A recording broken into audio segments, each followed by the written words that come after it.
that contour currents were responsible for the deposition and depositional erosion across the outer rim, North Arkansas and southwestern Missouri, seaward of the Burlington Shelf margin. And sediments were generated in place by this heterozoan carbonate factory, and the sediments were reworked locally, and some were deposited or reworked probably for longer distances than others.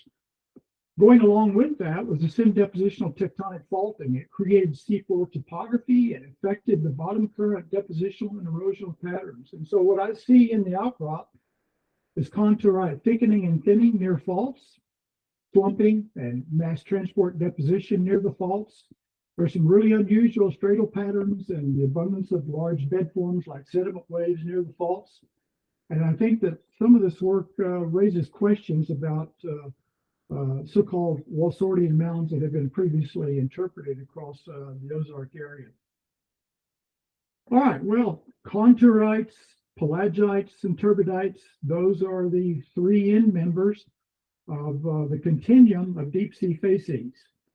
Now, contourites were originally defined as deep sea sediments that were deposited by geostrophic contour parallel like currents such as thermohaline baroclinic currents. But over the years, they've been expanded to include a larger spectrum of sediments affected not only by these baroclinic or density-driven and cold or saline currents, but also by wind-driven tides and surface currents.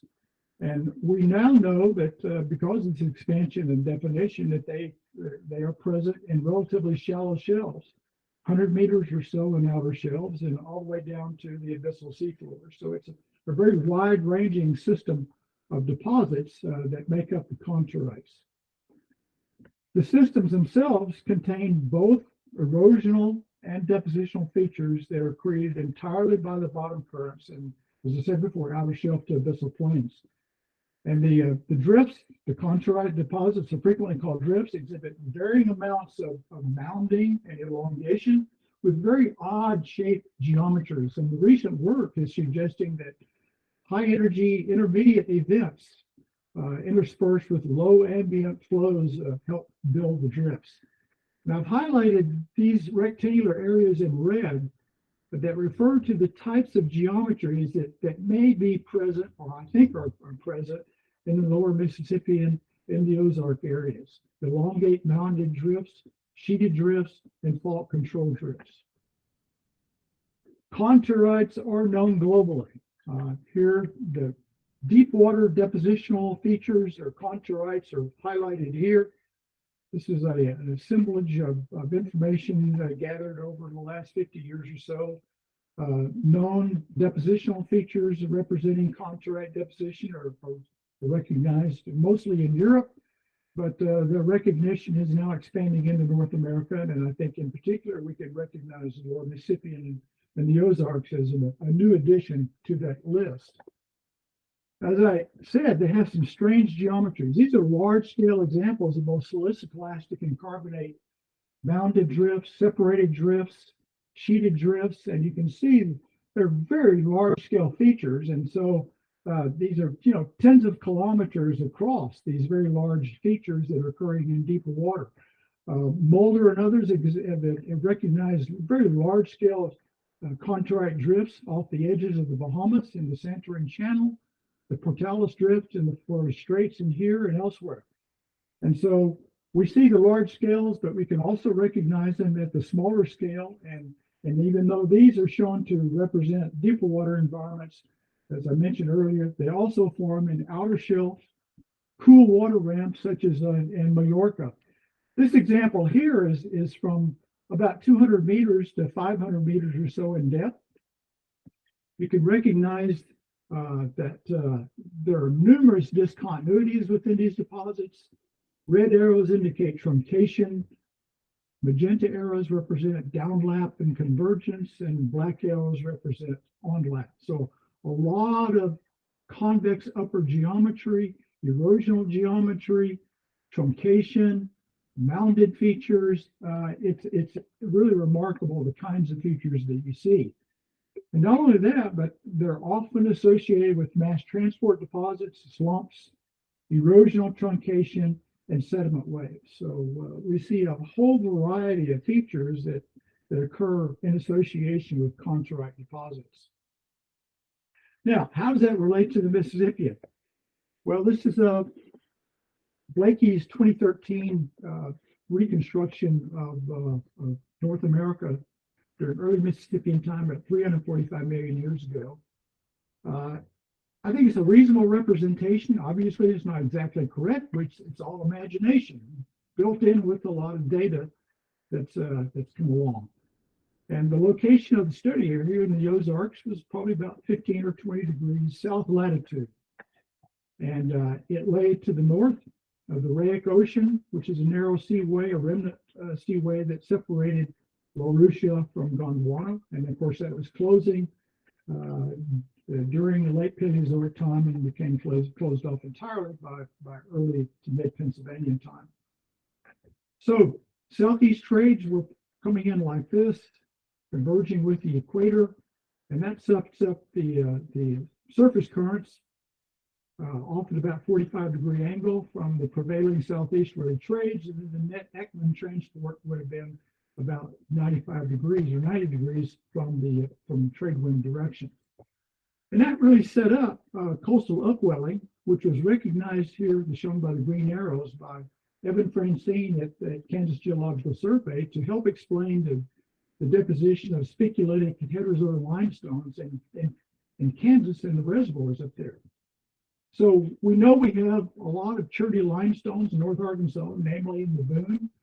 Over in Alabama and Kentucky and Tennessee, we have the Fort Payne Formation, which is also very cherty. And I can tell you from my work over here, very close to my home, that the Fort Payne in northern Alabama and southern Tennessee is full of conchorites.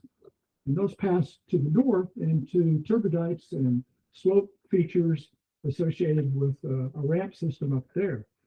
Well, they look very similar, I think, to the conchorites that I recognize in North Arkansas.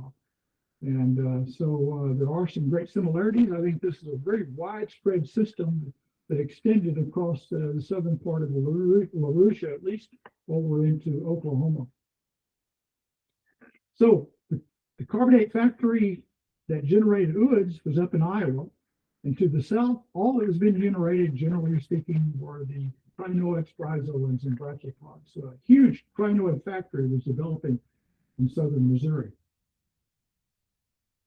Now, is there a situation today that looks somewhat similar to that? Well, sort of. There is a south equatorial current that I think is represented by what would have been flowing through the Arctic Ocean, hypothetical south equatorial current.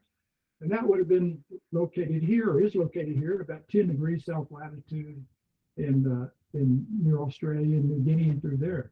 But look at all these gyres that are existing in here. And so I think that would probably could be related to potentially currents that obviously must have been passing across the southern margin of Laurussia, apart from the south equatorial current. So a system was set up, I think, in the Mississippian time across southern Laurussia that may have looked similar to what we see today in the equatorial regions north of Australia. All right, let's get back to the study area. The Mississippian shown here in blue, the outcrop belt, showing the major faults that have been recognized for many, many years across the region.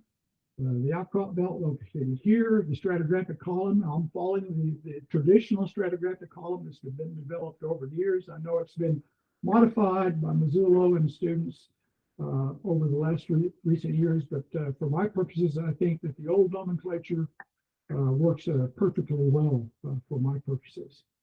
So this is what I'm following here. I've got a cross section I'll show you that's generated from measured sections that I've done.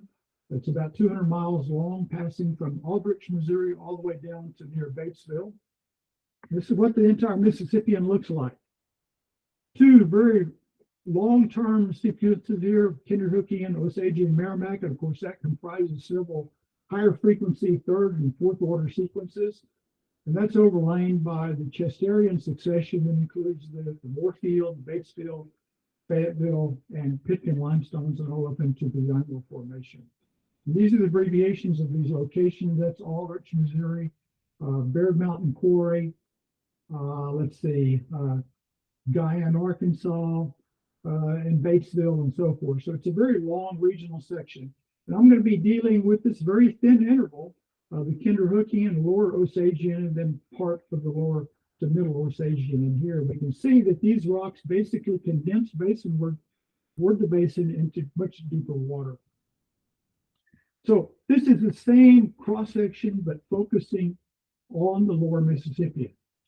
It's datumed on the Chattanooga. Now, that's the best datum I've got, but of course, during deposition, I think that surface was probably inclined to the south, and so the geometry would have looked a bit different from this. But nonetheless, it shows here that the conodont zones, the parasequences all converge basinward from southwestern Missouri down to the basin, and in this case to the southeast over towards near Guyan, Arkansas. Of course, there are some missing conodont zones in here, and there's some intraformational unconformities that wiped out some of the conodont zones, but basically this is a condensed succession over here with much of the time remaining. And note too that the Northview Formation, which is thickest up near Aldrich, Missouri, thins basinward, just barely passes up over some of these areas of the over the top of the Compton across North Arkansas. Now, the thickening and thinning in here is of intense interest, and you'll note that I've indicated some of the major fault zones in here, and these have great control over the deposition, as we'll see a bit later on. So that's the stratigraphy. I think that this is the depositional model. The Burlington Shelf margin, all these facies basically condensing southward, but there was this large mounded succession of thickened St. Joe across North Arkansas that thins to near half the thickness around Branson, Missouri, and then thins southward again and southwestward and southeastward toward this condensed interval. And it was deposited mainly by contour currents. Currents were generating and creating a heterozoan factory that created a lot of sediment. But this sediment, although it was generated locally, was also being swept around and reworked by contour currents. Possible analog might be the Marion Plateau platform off the coast of Australia, which is this large mounded contourite feature that developed offshore from shallower marine platforms. All right, well, let's take a look at the St. Joe. That's what I refer to as the St. Joe contourite depositional system. These are two beautiful bluffs that are exposing the St. Joe in the lower part of the boom along Kings River. And you can note this very sort of tabular bedding here that we see in this particular outcrop. Also over here, it's pretty characteristic. But let's take a little bit closer look at some of the sedimentary structures that we see typically within the St. Joe contourite system. Here at Lost Valley, a lot of current ripple crinoidal pack stones, very evenly bedded, but all of this is current ripple. We see flazer, wavy bedded, burrowed crinoidal pack stones with shale in here. You can see the mud drapes in here. This is at Big Bluff, Arkansas. Rhythmically bedded, bioturbated crinoidal waxy stone with thin shale breaks. You see the rhythmic bedding nature in here. And then comparing the types of structures we see at, say, for example, Big Bluff and Buffalo River with known contourites of Miocene age from Cyprus, we see a very strong similarity. Parallel planar layering that we see in both examples here. Wavy and lenticular bedding, laser bedding, lenticular bedding, bioturbationally modeled bedding, lots of thalassinoides and so forth in here that are very similar. And speaking of the bioturbation, thalassinoides is common, especially in the lower part of the boom. It's also common in some portions of the St. Joe. Zoophycus is extremely common on bedding plane surfaces, especially within the north view, across North Arkansas and southwestern Missouri, and that's very typically associated with deeper water facies. Good examples of sclera tuba, which are riddled the Northview Formation, where it's thick near near Aldrich, Missouri. Plenolites is also common. This is most commonly associated with deeper water facies. Thalassinoides is often associated with deeper water. And plenolites and sclera tuba can have a much far wider ranging extent in terms of the water depths. In any case, the smaller scale sedimentary structures that I see in St. Joe check most of the boxes that have been cataloged for most of contourite systems. So I think there's pretty good evidence at the small scale to suggest that the contourite processes are very important in the deposition. Or what about the bigger scale, the larger scale features, the St. Joe stratal geometry?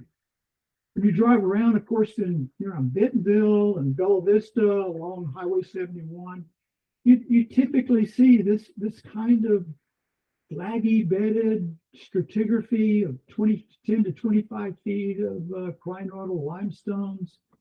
And when you go basinward into near Tahlequah, Oklahoma, or Guyan, Arkansas, or near Batesville, it's much more condensed over there. Many of the Kinderhookian and the lower Osagian conodont zones represented here. So we see subtle to strong changes in the thickness patterns over long distances as well as short distances. And in short distances, we see this especially common near faults. So let's take a look at some of the geometry we see. This is from Bear Mountain Quarry near Branson.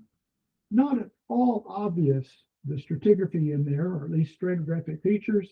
This would be the upper part of the Pearson Formation and the lower part of the Boone. But looking a little closer, we see low angle inclination, convergence, and onlap, especially within the Pearson Formation. Going into other locations here, US Highway 71 near Jane, Missouri. This is in the Pearson. We see low angle inclination, thinning of beds laterally, convergence, minor truncation, and onlap. Now, this has been squeezed a bit, vertically exaggerated, but when you do this, you start seeing a lot of stratal geometry that otherwise goes unnoticed. Kings River at Marshall Ford, very close to the property that my good friend Shane Madsen owns. And fantastic exposure of the St. Joe there.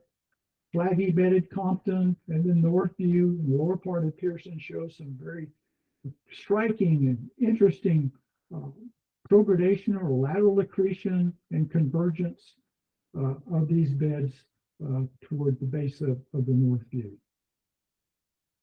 Large scale aggradational sediment wave exposed here, a convex upward feature in probably in the Pearson, just below the lower part of the Boone Formation in Kings River. Now, that's what we see in the outcrop, and you remember this outcrop, or this cross section I showed you earlier. There are really large scale changes over regional distances. So, can we see these thickness variations across the region in that view? So, I've taken published and unpublished literature sources, plus my own work, measuring the thicknesses of the St. Joe Formation or St. Joe system across North Arkansas, and as well as the published information from the Northview Formation published by Beveridge and Clark in 1952. And this is a combined isopac map of the Compton, Northview, and Pearson. Very, very strange shapes or strange geometry. The gray represents the interval where it's thinned, and I suggest, condensed basinward, with very strange patterns of thickening and thinning across North Arkansas.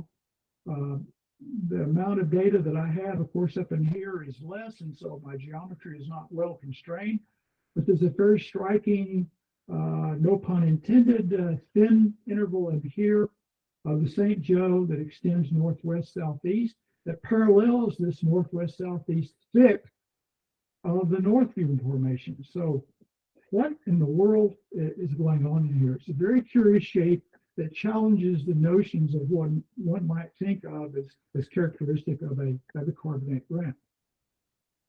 So let's take a look. Here are the faults. These are the long recognized major fault zones superimposed on the isopack patterns. And I think it's very comforting or very easy to say that the contours of the thicks and thins generally parallel the major fault trends, especially the northeast southwest and the northwest southeast, and maybe even some paralleling of this major east-west fault across the southern part of this general thick area of the St. Joe. For my opinion, I don't think there's any escape from it, that there's a direct relationship between the deposition and depositional erosion of the St. Joe contourite system with faulting that was occurring at this time. Now, these are the same faults, the structures that were mapped by geological surveys and studied more recently by Cox in 2009, Hudson in 2000, and his mapping of the quadrangles along the Buffalo River in 2000. And then most recently, Hudson and Turner did some very detailed analysis of the fault kinematics in the same area. And they all interpreted the tectonic motion for each of these faults to have gone through several phases, but the earliest phase of deformation, according to their work, was in the Pennsylvania. And that does contrast with what obviously other people have shown. Sal Mazzullo and Kevin Evans, starting off in both 2011, showed strong evidence for depositional faulting. Sal and his students suggested depositional uplift, exposure. So about exposure and erosion of the St. Joe across a foreland bulge and shallow water deposits, and thickening into a back bulb spacing where the Compton and Pearson limestones are deposited, and then subsequent foundering, rapid subsidence, and deepening. Kevin Evans and his students and co-workers recognized slumped and folded beds and erosional truncation in southwestern Missouri, especially near the major faults like the Brushy Fault and the Jane Quadrangle. And they proposed that depositional deformation and slumping coincided with movement along these faults. But that work came along in 2011, and of course, it postdates Hudson 2000, postdates Cox 2009, does not postdate Hudson and Turner. I'll go ahead and say this, that I sent Mark Hudson an isopack map that I showed you of the St. Joe. I sent that map to him about a year or so ago, and he was pretty much stunned and said he had to think about that. All right, well, let's take a look and see what stratigraphic and facies anomalies are present along some of these regional faults. These are some examples documented by Kevin Evans in the Jane Quadrangle, located here, Pedro, Arkansas, Sonora, and then Kings River. And you'll note that the northwest-southeast faults, the upside is on the northwest side in each case. Downthrown block is on the southeast side. And in this case, up in here, the Brushy Creek Fault, downthrown is on the north side, upthrown on the south. So this is a geologic quadrangle map, Elson et al. 2014. A beautiful map that just came out of the Jane Quadrangle, showing the stratigraphy here, very detailed mapping of the Brush Creek Fault, the Gordon Hollow Fault, and Highway 71 going past through here, Pineville located about right in here. So these are some of the stratigraphic and facies anomalies that are present along these faults. On the downthrown block, from the Brush Creek Fault. Compton mass transport rotated folded blocks located here. Upper Pearson slump deformation located here. Compton mass transport block trains, maybe with some boudinage or stretching. And Upper Pearson submarine erosion located up here. Sorry, I got interrupted by a phone call. I got to hang up on these people. Okay, so let's take a look at some of these features close up. This is a very familiar block that I'm sure many of you have seen before. Mazzullo, Morris et al. 2011 interpreted these as dislodged blocks or reefs that were dislodged and transported downslope from south to north in a back bulge basin. There are rotated geopedal structures in here. You can see some remnant internal bedding in here. Evans et al. Interpreted this as a slump. They called it a mound, but they clarified this as not meaning a mound necessarily of a reef, but just a mound-shaped body of sediment, mostly muddy sediment. They also suggest that motion was from south to north from the Brush Creek Fault. Childress and Grammer in 2016 interpreted all these as outrunner blocks and debris flows, and it looks like from their work they're interpreting it from north to south. I think, again, the evidence is suggesting more like motion from south to north from a fault scarp associated with the Brush Creek Fault.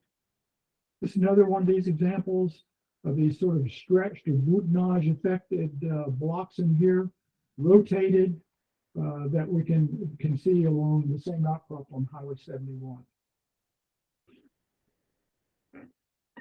There's a very thin interval of intensely folded and soft sediment deformed interval in the Pearson, maybe the lower part of the Reed Spring. And I've taken a photo panel of that, squeezed it, and then very carefully traced out the bedding planes in here. And you can see a truncation surface and an on-lap surface in here, soft sediment deformation. And I've interpreted this as two different slumps and slides.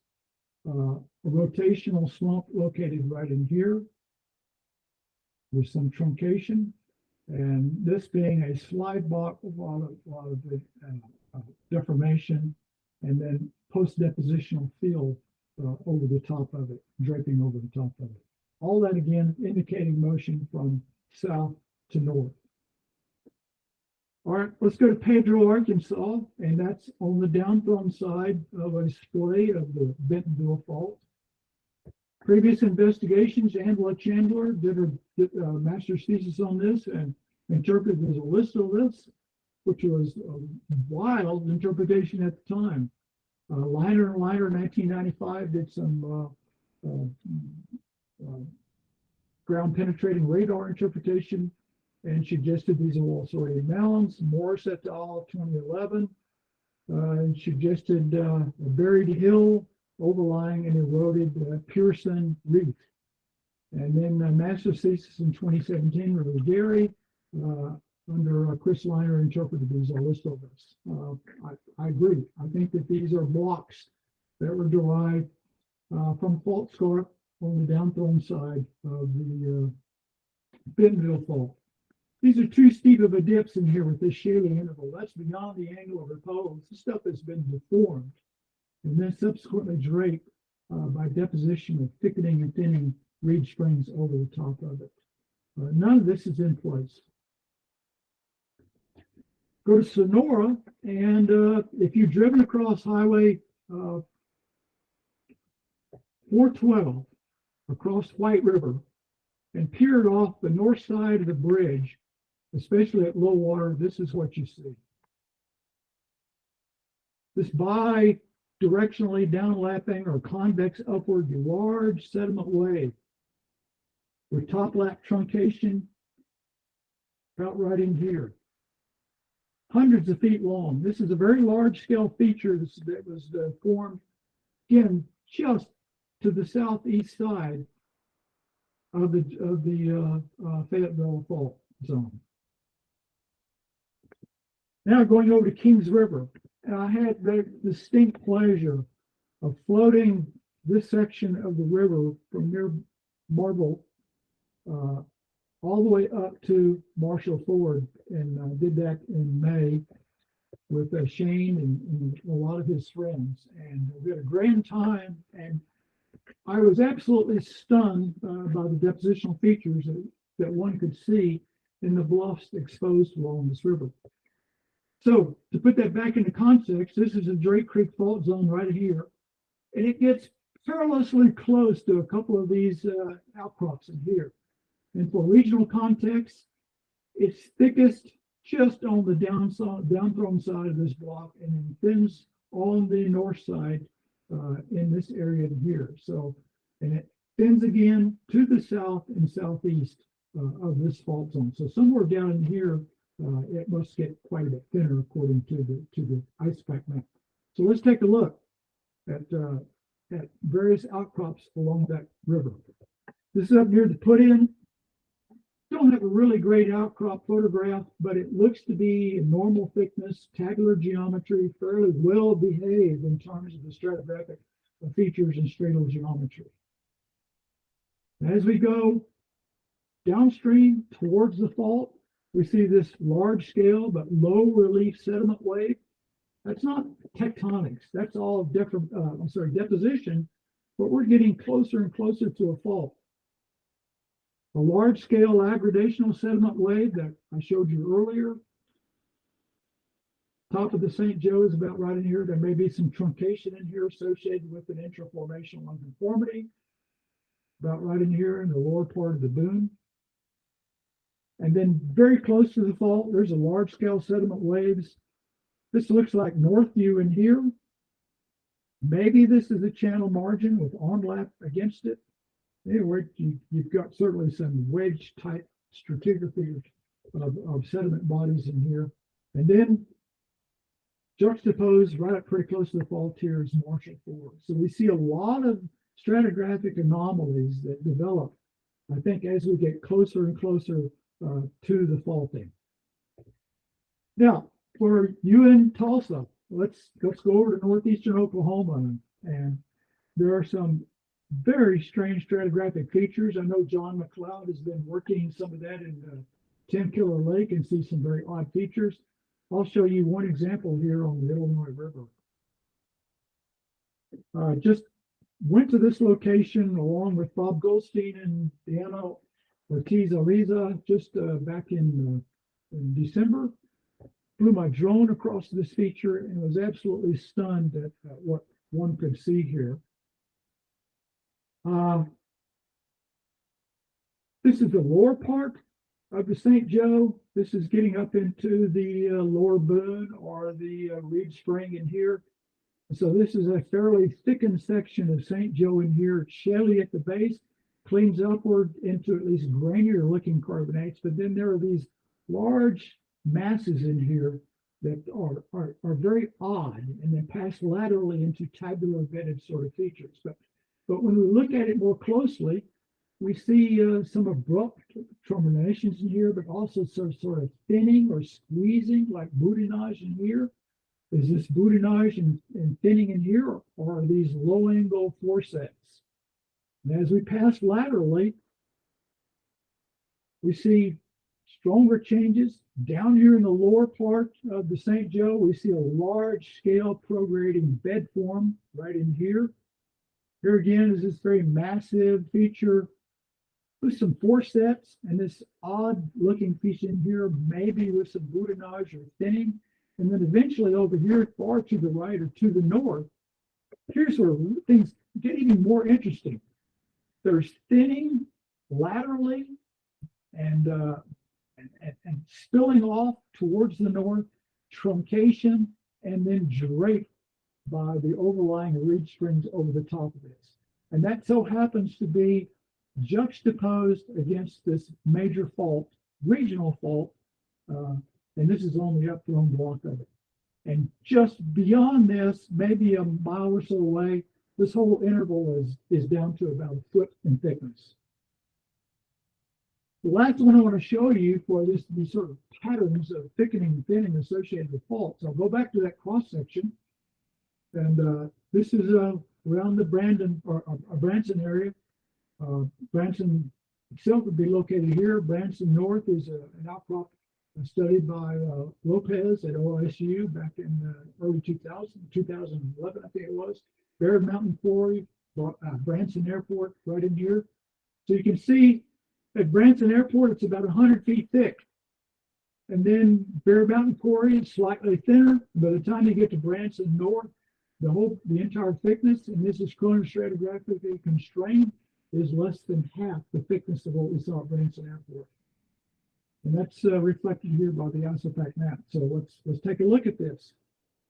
Here's the 10 o'clock run fault that's associated with the Chesapeake Fault Zone.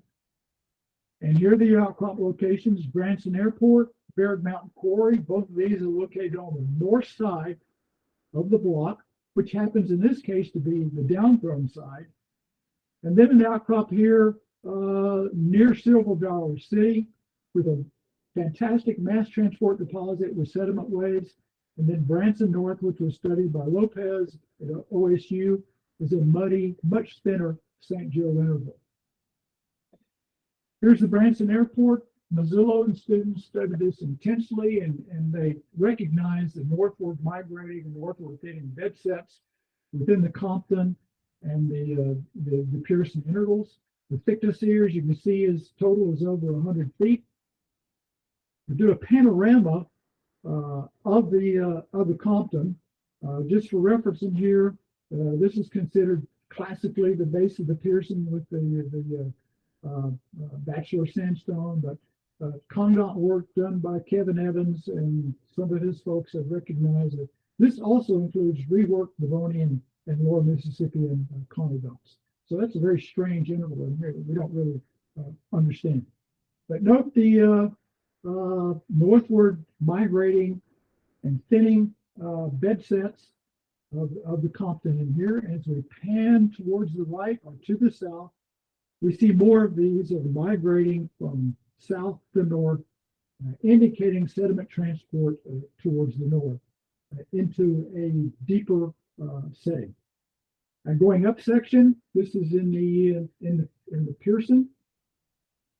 Very striking thinning toward the downlap surface on the lower part of the Compton, just above the north dune here. Pan through that, and you'll see again the overall nature of the bedding and the way it's thinning towards the north into this area to the north of deeper water and greater amount of accommodation.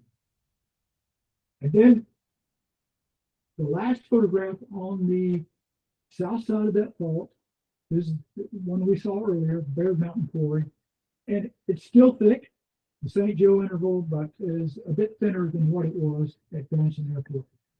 Unfortunately, I don't have a good outcrop photographs. This is from Google Street View. This is right near Silver Dollar City at a major highway intersection.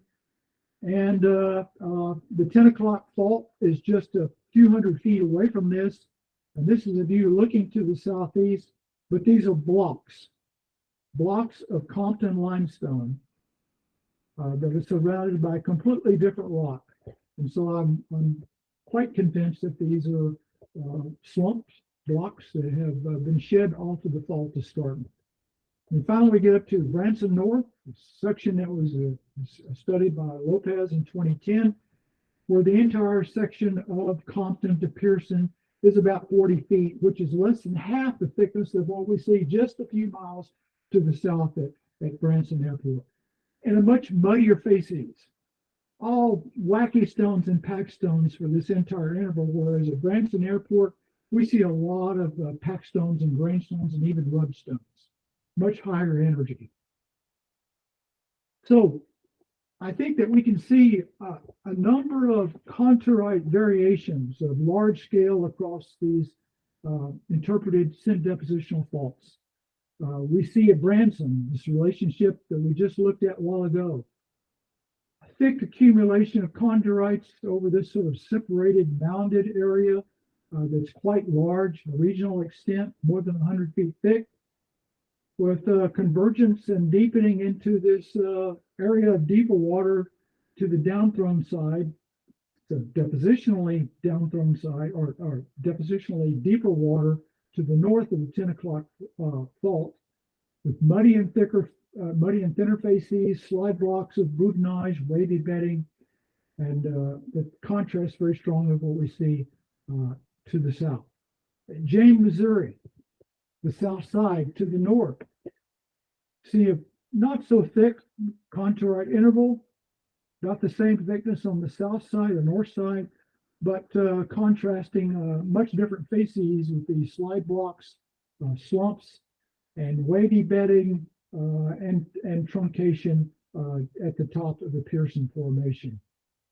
And then at Kings River, exceptional thicknesses on the south side of the Drace Creek Fault, large-scale sediment waves condensing further southward, basinward, as it get further away from the main body of the St. Joe. And then that example I showed you from northeastern Oklahoma, over a short distance, just 1,000 feet or so, we see a thinning from maybe 70 to 80 feet or so of the St. Joe interval across this fault, thinning and condensing down, maybe even some submarine erosion here to about a foot or so, with these very strange stratigraphic features, progradational bed forms, maybe some boudinage, stretching and extension, and truncation and onlap very close to the fault zone. So, what do I conclude? Heterozoan carbonate factory was very active across the southern margin of North America. It was swept by contour currents. We see this in North Alabama and South Tennessee, and I think that we see good convincing evidence for it in the Ozarks. Tectonic activity was syn depositional. It's Mississippian. It started that early. Missoula and all have shown that. Kevin Evans and all have shown that. It created seafloor topography that affected bottom current depositional and erosional patterns like contourite thickening and thinning near the faults, slumping and mass transport deposits from the fault scarps. Very unusual strata patterns and an abundance of large-scale bed forms, sediment waves near the faults.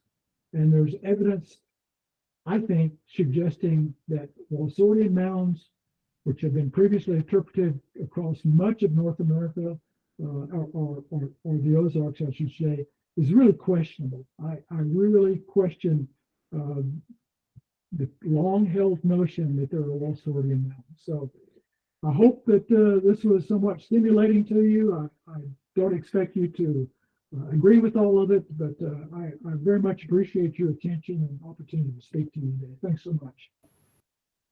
Thank you so much, Robert. That was really wonderful. I especially enjoyed just the long pictures of the outcrops. Do we have any questions from the audience? So participant open, raise their hands. Rob Jolly, do you have a question?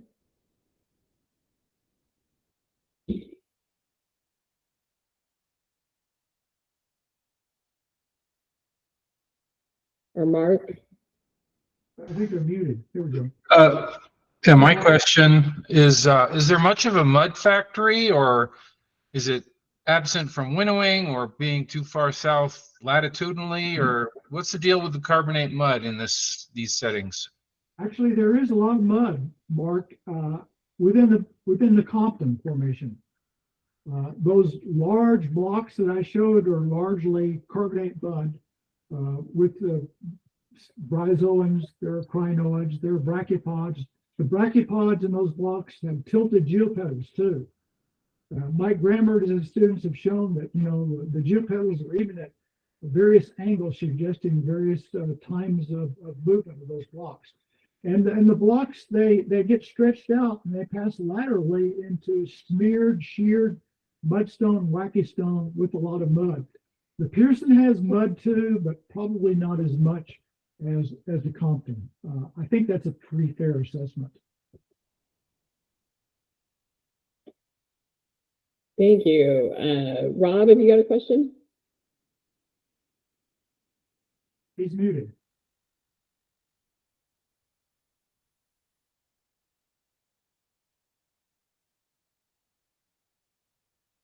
think he has to unmute his mic. Yeah. Do we have any other questions while he's figuring that out?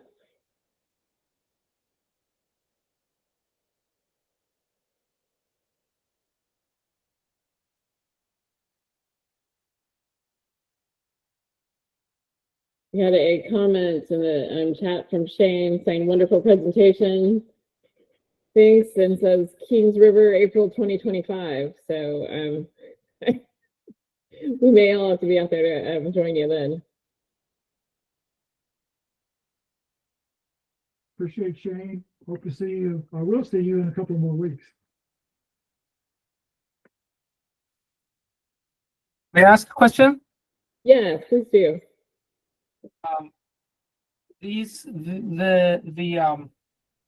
The deformation that you note on these, well, that I came into the second half, and that was a great walkthrough of the deformation types.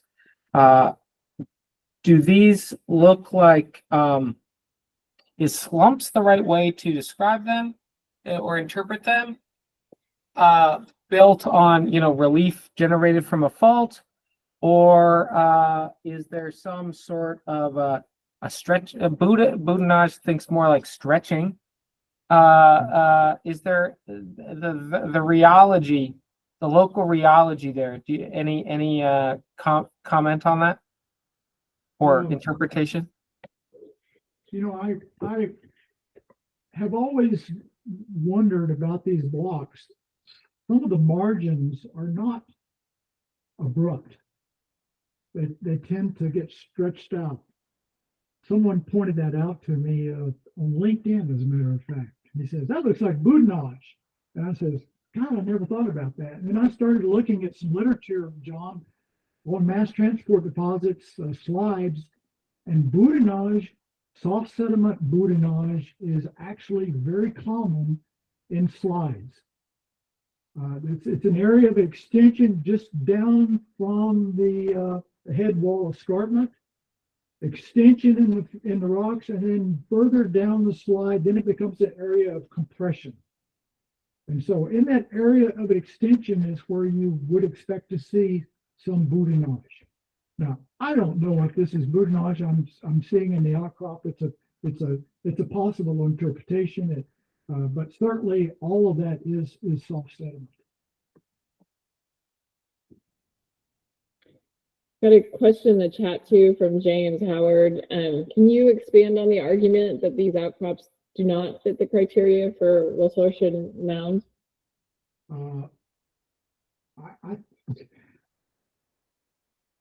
I've recently gone through this same concept or argument on some rocks I've been working with in the Fort Payne Formation. I'm just going to be very frank. Once an interpretation gets locked into the literature, it gets locked into the mindset, and people don't question it. And there may be Walsordian type facies, and Walsordian type facies are muddy carbonates with rhizomes and crinoids. But the ones that I have seen that have been interpreted as Walsordian mounds, they show evidence of mass transport movement. The big block that I showed on Highway 71 was traditionally interpreted as a Walsordian mound, but it's clearly moved. It's slid, it's rotated, it's a block. And that was recognized by Sal and his students and Kevin Evans. And other features, in Fort Payne Formation in Kentucky, there are convex upward features that were interpreted as Walsordian type mounds. But when you look at them closely, they're full of sedimentary structures that are indicating physical transport and deposition, not in situ deposition and without sediment transport. So the sediments are generated locally, they're reworked locally, they create sedimentary drifts, And there could obviously be some accumulations of carbonate mud, but they also get moved around by mass transport. And so that's what I see. I don't doubt there could be some Walsardian mounds, but I question many of those that have been previously interpreted. Thank you. Do we have any other questions? Looks like we've got a couple of raised hands. Thomas, you want to go ahead? Yeah, it'd be me, Mac McGilvery. Yeah, I must say I'm in favor of your, moved blocks, intact blocks, particularly Pedro. One of the arguments against the Walsardian mounds has been the lack of in situ growth, like it's a true constructional mound. But be reminded, we've got these other mounds slightly younger in the Morrow and these thrombolite mounds in the Prairie Grove that are related to cyanobacteria capturing mud and generating a bathymetric relief based on that. But again, you can see things taper, things come and go. So that's just my comment that I think most of these probably are transported, maybe not that far.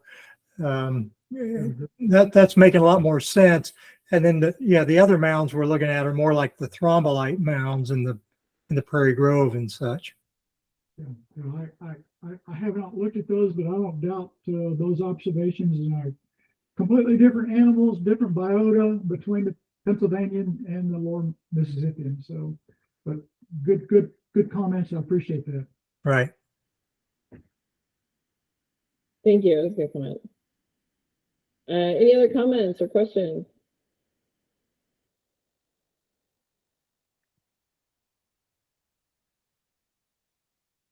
I may have come to the end of it. Sorry, was there another one? I think that's all. Thank you, Robert, so much. That was a great talk. I really enjoyed the outcrop pictures and the reinterpretation of a lot of that. So thank you again for joining us. We will send you a thank you note and gift in the mail. Great. Love to see people on the outcrop. Thanks a lot. Appreciate it. Thank you. And everyone else, see you all soon. Thank you for joining us today.